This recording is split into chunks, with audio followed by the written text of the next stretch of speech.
नमः शिवाय महारुद्राय भवाधवळेश्वराय बालालिंगाय नमो नमः।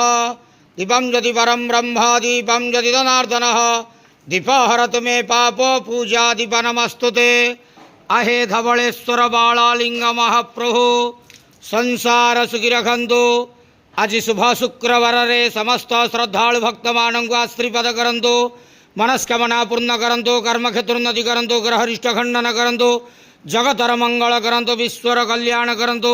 आपणकर नाम विख्यात करंतु। सेवकर डाक श्रवण करंतु। समस्त गुआवसा भक्त मानकर मनस्कामना पूर्ण करंतु। जो जो भक्त माने आपण पाखरे मानसिक रखिंट तांक मानसिक पूर्ण करंतु। बाबा धवळेश्वराय बालालिंगाय नमो नमः। संसार सुखी रखंतु आनंद के वार हरि बोलो। आज शुभ शुक्रवार रे समस्त श्रद्धालु भक्त मानक आश्रीपद करंतु आनंद के वार हरि बोलो।